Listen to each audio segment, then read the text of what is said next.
البر حسن الخلق. سئل رسول اللہ صلی اللہ علیہ وسلم عن البر والإثم فقال البر حسن الخلق والإثم ما حاك في صدرك وكرهت أن يطلع عليه الناس. سبحانك لا علم لنا إلا ما علمتنا إنك أنت العليم الحكيم.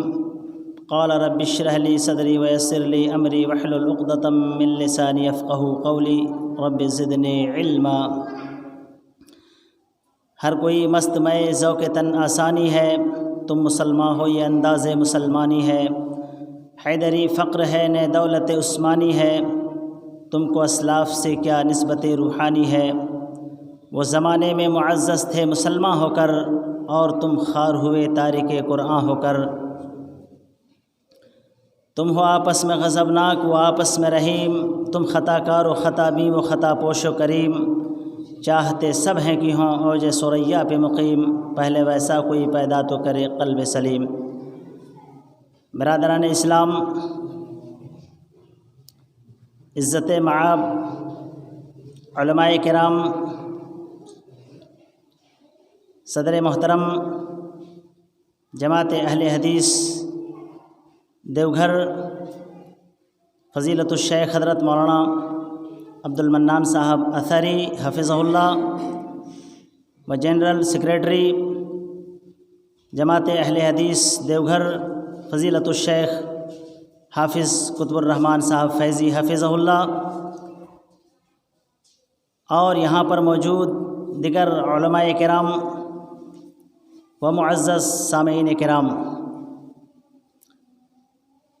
میں چند منٹ آپ کے سامنے جس موضوع کے تحت بولنا چاہتا ہوں وہ ہے برائیاں کیسے مٹے گی اور اخلاق کیسے پیدا ہوگا. سامعین کرام، اس ہندوستان کی سرزمین میں ایک یونیورسٹی ہے جسے مسلم یونیورسٹی علی گڑھ کے نام سے جانتے ہیں. سر سید احمد خان کے دل میں یہ ولولہ پیدا ہوا کہ ہمارے قوم کے بچے کس طریقے سے تعلیم پائیں گے اور یہ قوم عروج پر کیسے آئے گی. اس تعلق سے انہوں نے سب سے پہلے ایک مکتب کا قیام کیا، اور پھر اس مکتب کے بعد اسی مکتب کو محمڈن اینگلو اورینٹل کالج کا شکل دیا گیا، اور پھر وہی کالج عالمی پیمانے پر مسلم یونیورسٹی علی گڑھ کے نام سے پوری دنیا کے اندر مشہور اور معروف ہے. ہم اور آپ نے یہ سمجھ لیا ہے کہ مکتب اسی کو کہتے ہیں جس میں صرف سلامہ پڑھایا جاتا ہو، ضربہ پڑھایا جاتا ہو، اما پارا کی تعلیم ہوتی ہو، یا پھر صرف امام صاحب پڑھاتے ہیں. یہی مکتب ہے. نہیں، آپ تاریخ کو اٹھا کر کے دیکھیں گے، حضرت مولانا عبد الرؤف صاحب رحمانی جھنڈی نگری وہ مکتب کے پڑھے ہوئے تھے، اور پھر اعلیٰ تعلیم انہوں نے حاصل کی، اور پھر خطیب الہند سے خطیب الاسلام بنے. اسی طریقے سے missile man Abul Kalam Azad, missile man Abul Kalam یہ مکتب کے پڑھے ہوئے تھے. اور اسی طریقے سے مولانا ابوالکلام آزاد جو اس ہندوستان کی سرزمین میں شکشا منتری رہے، وہ مکتب ہی کے پڑھے ہوئے تھے. تو ہم نے یہ سمجھا ہے کہ مکتب اسی کا نام ہے. میں آپ کو ایک لطیفہ سناؤں کہ ایک جگہ 4 آدمی بیٹھے ہوئے تھے. یہی مکتب کے ایک استاد، ایم ایل اے صاحب، ایس پی صاحب اور ڈی ایس پی صاحب آپس میں یہ چاروں گفتگو کرنے لگے کہ اپنا اپنا پاور بتاؤ، اپنی طاقت کا اظہار سب لوگوں کے سامنے کرو. تو سب سے پہلے ڈی ایس پی صاحب نے کہا کہ میں ڈی ایس پی ہوں اور میری طاقت یہ ہے، میرا پاور یہ ہے کہ میرے آگے پیچھے فورسز ہوتے ہیں، پولیس رہتی ہے، اور جب میں گاڑی سے اترتا ہوں لوگ سلام کرتے ہیں۔ ایس پی صاحب نے کہا میں سپرنٹینڈنٹ آف پولیس ہوں، اور میں جس کو چاہوں پولیس والے کو یہاں سے وہاں تبادلہ کرا سکتا ہوں، یہ میری طاقت ہے۔ ایم ایل اے صاحب نے کہا کہ میں آپ دونوں کو بھی تبادلہ کرا سکتا ہوں، یہ میری طاقت ہے، یہ میرا پاور ہے۔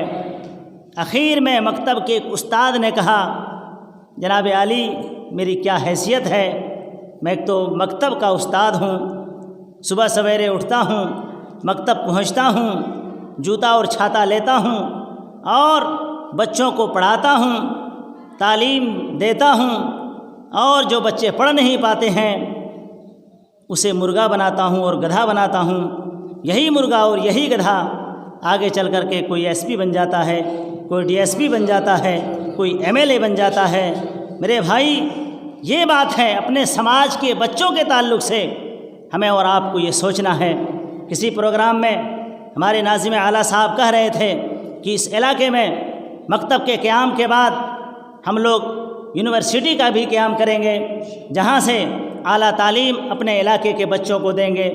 الحمدللہ جہاں سے برائیاں ختم ہوگی اور اخلاق پروان چڑھے گا۔ آج لوگ شکایت کرتے ہیں کہ جناب علی مولانا ہمارے سماج میں برائیاں بہت زیادہ ہیں، لوگوں کے اندر اخلاق نہیں ہے، بچے اپنے ماں باپ کے تعلق سے عزت نہیں کرتے ہیں، تو سوال پیدا ہوتا ہے کہ ہم نے اس عزت کو مٹی میں کس طریقے سے مٹایا ہے۔ ہمارا کرتوت ہے، ہم نے اپنے بچوں کو ادب نہیں سکھایا، تعلیم نہیں دی۔ نبی پاک صلی اللہ علیہ وسلم سے سوال کیا گیا، سئل رسول اللہ صلی اللہ علیہ وسلم عن البر والاثم، نیکی کے بارے میں سوال کیا گیا تو آپ نے فرمایا البر حسن الخلق، نیکی یہ ہے، نیکی اچھا اخلاق ہے، والاثم ما حاک فی صدرک وکرہت ان یطلع علیہ الناس، اور گناہ یہ ہے جو تمہارے دل کے اندر کھٹکے، وکرہت ان یطلع علیہ الناس، اور تو اسے ناپسند سمجھے کہ کہیں اس گناہ کی جانکاری دوسروں تک نہ پہنچ جائے۔ میرے بھائی کہنے کا مطلب یہ ہے کہ جب بچے پڑھیں گے تو ان کے یہاں سے برائی بھی مٹے گی اور اخلاق بھی آئے گا، اور پھر کبھی گلا و شکوہ نہیں ہوگا، والدین یہ شکایت نہیں کریں گے کہ ہمارے بچے عزت نہیں کرتے ہیں یا تو پھر ہمارا خیال نہیں رکھتے ہیں۔ شاعر نے کہا اپنے رب کی عطائیں بھول گیا، اپنے رب کی عطائیں بھول گیا، با وفا کی وفائیں بھول گیا، لایا زیور تو اپنی بیوی کے اور ماں کی دوائیں بھول گیا۔ محترم سامعین کرام، یہ ہمارا ہی کرتوت ہے کہ آج نوجوان شادی کرتے ہیں، کنارے ہو جاتے ہیں، ماں باپ کو چھوڑ دیتے ہیں، ماں باپ کی فضیلت کے تعلق سے اس کے پاس جانکاری نہیں ہے کہ وہ اپنے ماں باپ کا خیال رکھیں اور پھر والدین کی خدمت کریں۔ سامعین کرام، ہماری پستی کے اسباب میں سے ایک سبب یہ ہے کہ ہم ذلت کی زندگی جو گزار رہے ہیں وہ یہ ہے کہ ہم تعلیم سے، دینی تعلیم سے کوسوں دور ہیں۔ علامہ ابن تیمیہ رحمہ اللہ اس امت کے تعلق سے ذکر فرماتے ہیں، الجواب الصحیح لمن بدل فی دین المسیح الجزء الثالث کے اندر نقل فرماتے ہیں، حضرت عمر بن حفص رضی اللہ تعالی عنہ کہتے ہیں، عند ابی و جدی ورقۃ، میرے باپ اور میرے دادا حضرت عمر فاروق رضی اللہ تعالی عنہ کے پاس ایک کتاب تھی، یتوارثونہا قبل الاسلام، اسلام سے پہلے انہیں وراثت میں ملی تھی، فیہ اسم اللہ، اس میں اللہ کا نام لکھا ہوا تھا، وقول الظالمین الطبار، اور ہلاک شدہ قوموں کی باتیں بھی لکھی ہوئی تھی، اور یہ بات بھی لکھی ہوئی تھی، وہذا ذکر لامۃ تاتی فی آخر الزمان، یہ ذکر ہے اس امتی کا جو آخری زمانے میں آئیں گے، ویتزرون علی اوساطہم، اور اپنے جسم کے بیچوں بیچ میں وہ ازار باندھیں گے، یعنی وہ لنگی پہنیں گے یا تو پاجامہ پہنیں گے۔ میرے بھائی پینٹ پہننا یہ قباحت کی بات نہیں ہے، لیکن جنس پہننا یہ قباحت کی بات ہے۔ ہمارے سماج کے بچوں کے اندر ایسا پوشاک آ گیا ہے، اور ذمہ دار ہم خود ہیں۔ عید اور بقرعید کے موقع پر کبھی اسے کرتا اور پاجامہ نہیں سلا دیتے، بچے کہتے ہیں کہ ہمیں 600 روپے کا جنس چاہیے، اور پھر یہی جنس پہننے والے جب مسجد آتے ہیں 1800 روپے کا جنس پہن کر کے، تو جمعہ کے دن یہ چھٹا پیسہ کھوجتے ہیں کہ 5 روپیہ دو جناب علی۔ میرے بچوں، اگر چھٹا پیسہ ہے تو ہم مسجد میں دیں گے۔ یہ ہنک چلانے والے، 1 لاکھ کی گاڑی پر چلنے والے جب مسجد آتے ہیں یا دین کے نام پر، تو 5 روپیہ دان کرتے ہیں، 10 روپیہ دیتے ہیں۔ یہ 1200 کا جوتا پہننے والا انسان، یہ نوجوان مسجد میں 2 روپیہ دیتا ہے جمعہ کے دن، تو کہیں نہ کہیں یہ تعلیم سے دوری کے اسباب میں سے ایک سبب ہے میرے بھائی۔ کہا اس امت کی خاصیت یہ ہوگی، وَهَذَا الذِّكْرُ لِأُمَّةٍ تَأْتِي فِي آخِرِ الزَّمَانِ يَتَّزِرُونَ عَلَىٰ أَوْسَاطِهِمْ وَيَخُوضُونَ الْبُحُورَ إِلَىٰ لِقَاءِ أَعْدَائِهِمْ۔ اور کہا اس امت کی پہچان یہ ہوگی کہ یہ سمندروں کا بھی سفر کریں گے۔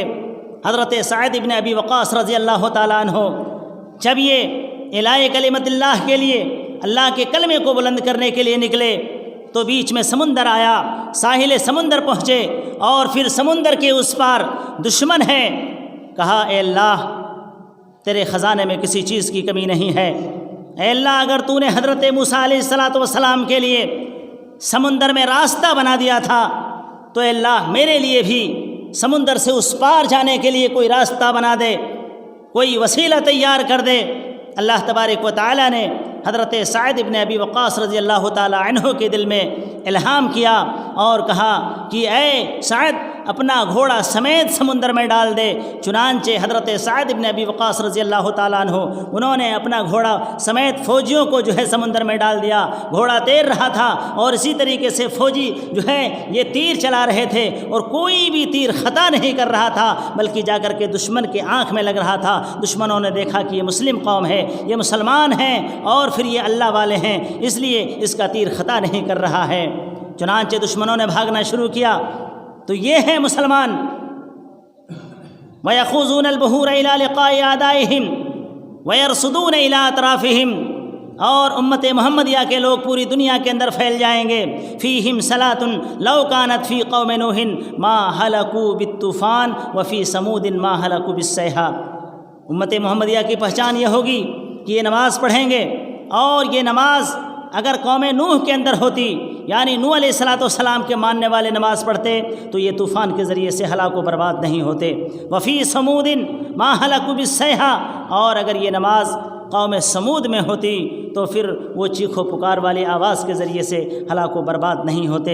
میرے بھائی، ہمارے یہاں خرابی جو یہ ہے کہ ہم نماز نہیں پڑھتے، ہمارے یہاں برائی یہ ہے کہ اپنے بچوں کو دینی تعلیم نہیں دیتے، ہمارے یہاں برائی یہ ہے کہ ہمارے یہاں اخلاق کی گراوٹ ہے، جس کی بنیاد پر ہمارا پورا سماج جو ہے بگڑا ہوا معلوم ہوتا ہے۔ ہم خود پریشان ہیں، اور پھر ایک دوسرے سے شکایت کرتے ہیں کہ یہ پریشانی کہاں سے آتی ہے۔ اللہ نے فرمایا جو پریشانی تمہارے پاس آتی ہے وہ تمہارے ہاتھ کی کمائی ہے۔ میرے بھائی، یہ چند باتیں ہیں جو میں نے آپ کے سامنے رکھی۔ اللہ تعالی ہم تمام لوگوں کو نیک عمل کرنے کی توفیق مرحمت فرمائے، آمین۔ تقبل یا رب العالمین، وآخر دعوانا الحمد للہ رب العالمین۔ ماشاء اللہ، جزاک اللہ۔ آپ نے